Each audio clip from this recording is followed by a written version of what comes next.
In this video, we will be talking about one of the strongest types of chemical bonds, known as covalent bonds, and how these bonds between atoms create molecules. So first, I'd like to show an example here. Let's just say there are two strings, and each of these strings has 4 beads.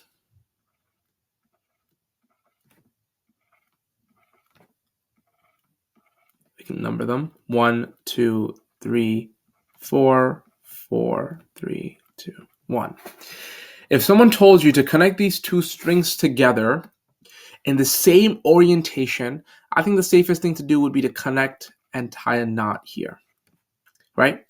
And I think it's safe to assume that the only affected region from this interaction would be the 4th bead onwards, right? This area here. While beads 1, 2, and 3 remain virtually untouched or unaffected by this interaction. The same process can be used to explain how covalent bonds work. So let's draw here an atom. For this video, we'll be only using examples of atoms with 2 electron shells. And each electron shell, the first electron shell of an atom, holds a maximum of 2 electrons. The second shell holds a maximum of 8 electrons. The outermost area here is known as a valence shell. This is known as a valence shell. And the outermost electrons are known as valence electrons. Valence electrons. And valence electrons are the only electrons that will play a role in how covalent bonds work, which I'll be showing you in just a second. But it is very important to realize that valence electrons are just like the 4th bead of these two strings being connected, right? It is the only types of electrons that are going to be affected in a chemical bond. So this area here is the only thing that is connecting these two strings together.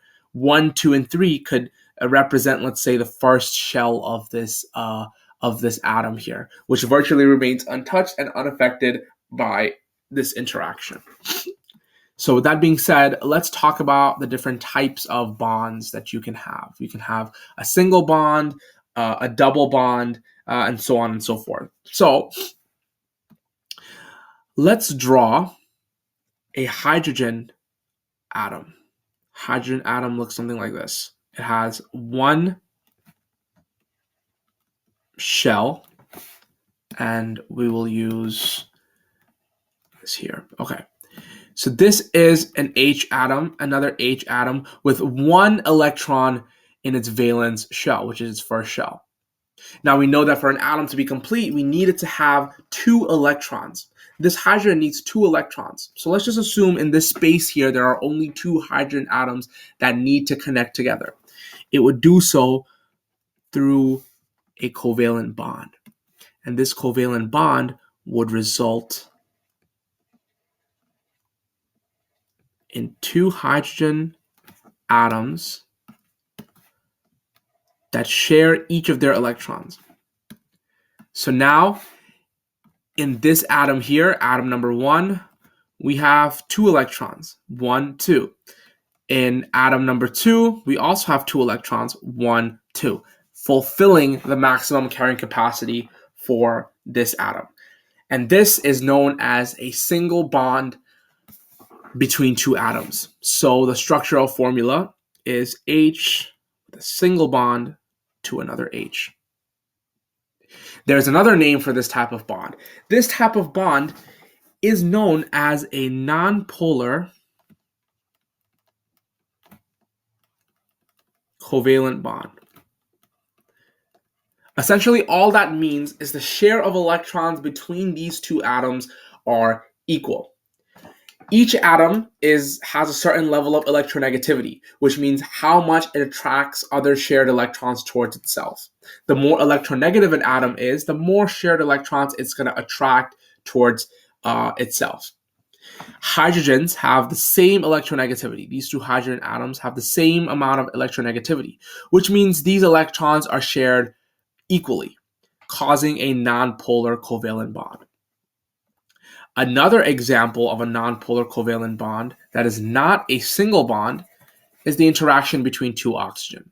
So let's draw here a oxygen atom, or two for this example. Looks something like this. And again, we have 2 here, and then here we have 6 electrons in its valence shell. Right? There are 6 electrons in the valence shell. Once again, in an environment where there are these 2 oxygen atoms, it needs to form a bond where it now has 8 valence electrons to complete the maximum carrying capacity for the second shell. So the combination of this would look something like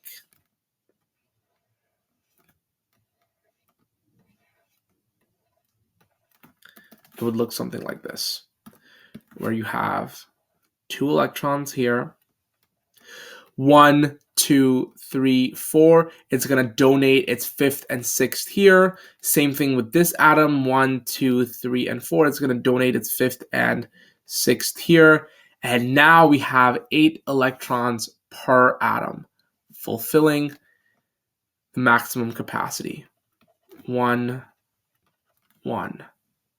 Right? This is going to have 8 electrons. This is going to have 8 electrons.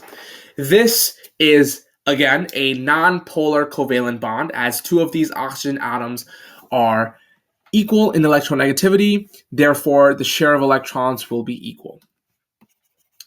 But what happens when electrons are not shared equally?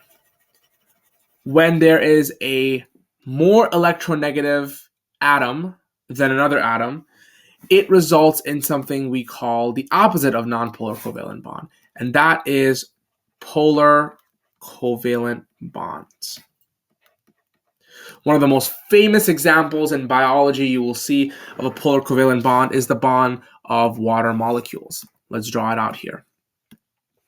We have an oxygen atom, which is going to have, again, in its valence, it's going to have 1, 2, 3, 4, and then 5, 6 we'll draw in. And then we're going to have 2 hydrogen atoms because H2O, right? 2 hydrogen atoms here, which are each going to have 1 in its valence. But we know that there is still 2 more here, 2 more valence electrons here. So now what happens is there's ultimately an attraction between this region and this region. So now this this hydrogen atom here will combine with this oxygen, this hydrogen atom will combine with this oxygen, and now this oxygen atom will have 8 electrons, and this hydrogen atom will have 2 electrons in its valence shell. And therefore, we now have an unequal share of electrons because we know that the oxygen atom has more of an electronegativity because these hydrogen atoms are being pulled towards this oxygen atom.